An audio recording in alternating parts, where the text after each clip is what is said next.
Here we are, folks. This is what they call Manfield Cemetery.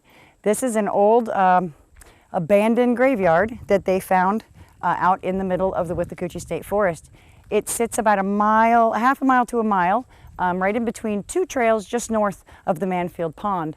I can honestly tell you, I've been out here a few times myself to find it, and others have too, and you walk and you walk and you walk, and you finally, if you're lucky enough, you come on upon this beautiful graveyard.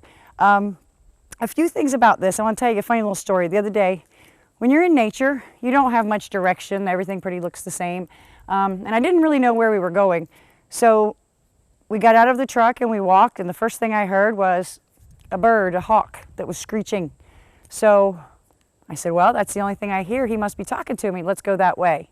So we walked that way, got to another crossroads, weren't quite sure where to go, and here came that very same hawk from the left, and he came over and he flew in front of us. So me thinking possibly that we would go where he came from because that's where he called us, and as we walked and turned after we saw him and looked up to the top of the hill, we saw the beautiful view of the cross that someone has so eloquently and heartfeltly put on the tree.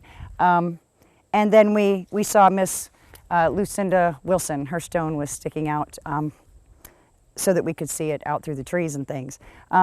So that's just one way that sometimes if you don't know where you're going and you just stop and you listen and you pay attention to the things around you, they'll tell you where to go and they'll give you a direction. So while we're out here at the cemetery, this is kind of our mystery, if you will. Like I said, it is said that this is the Manfield Cemetery. Some people think that that's because the people from Manfield were buried here, in which Miss Lucinda Wilson would be one of those people who was a resident here. Her husband, Zechariah, is buried at Lake Lindsay Cemetery. Very same stone, same kind of stone. So we know that she was here from Manfield.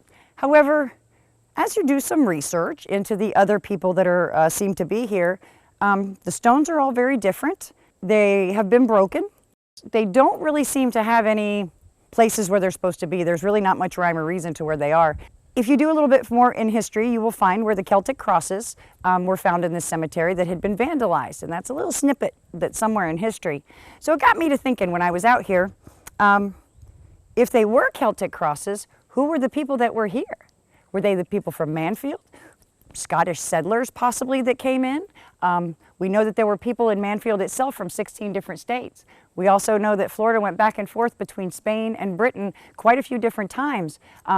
Land was given away here from the royal proclamations and Oglethorpe times in Georgia from the king, clear to the U.S. Armed Occupation Act of 1842. So with all of that said and all of that going on, it's just really not sure who these people are. So as you will see, here we have Lucinda Wilson Stone. She passed away here when she and her husband lived here. Her family moved then to Lakeland, and when her husband passed away, they were bringing him back to bury him here. Well, times being what they were, so the story goes, back in the old days with the wagons, his body got to be a little smelly and things before they got to here. So when they got as far as Lake Lindsay Cemetery, they buried him there. And then they put him a beautiful stone and came out and put her a beautiful stone. He is listed as one of our Confederate soldiers in the War of the States.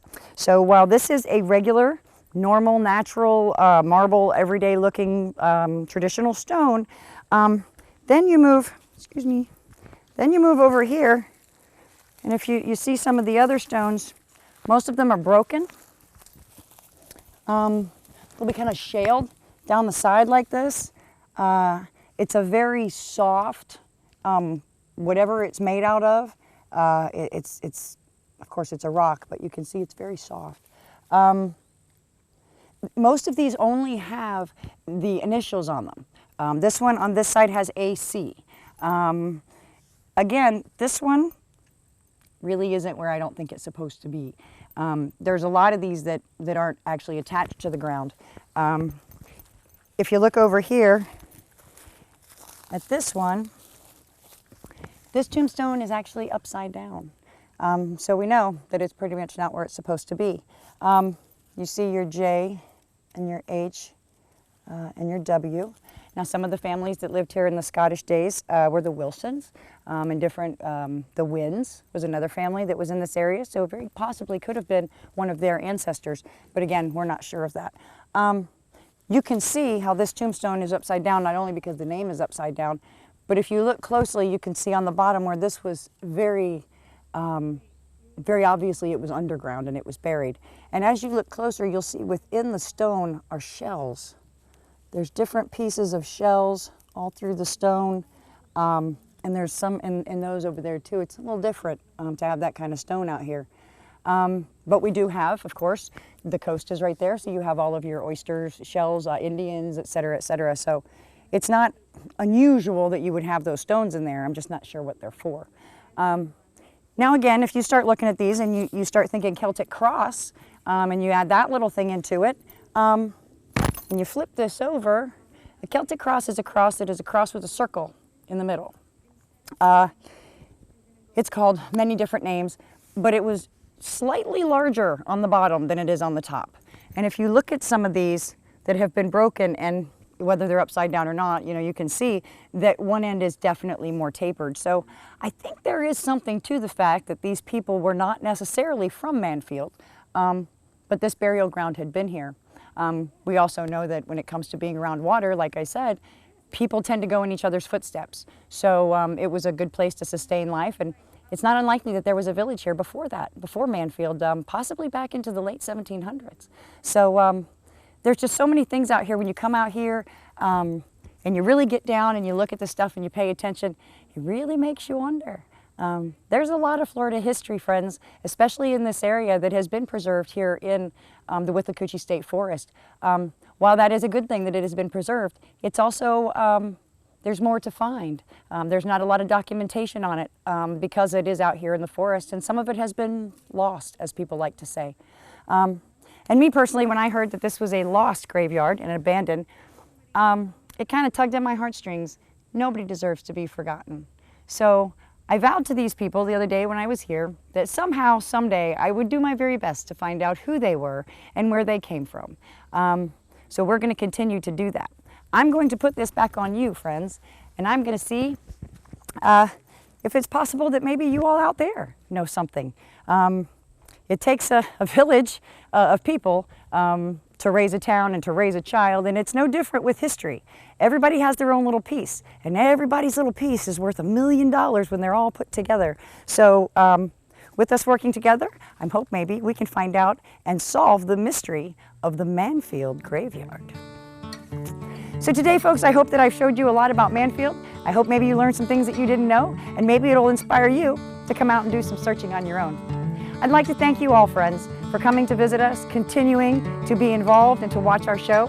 I would like to thank Nicholas Ford for being so gracious as to be our sponsor, and again, we are so glad to have them as a Floral City family. We're also very, very grateful to WYKE and all that they do to promote our show and bring it to you so that you can sit in your living room and watch me trek around the woods. So, thank you so much for coming. Please enjoy any time. Remember, the shows are on TV and they're always on YouTube. So, have a wonderful afternoon, and please, please enjoy Floral City, the real old Florida.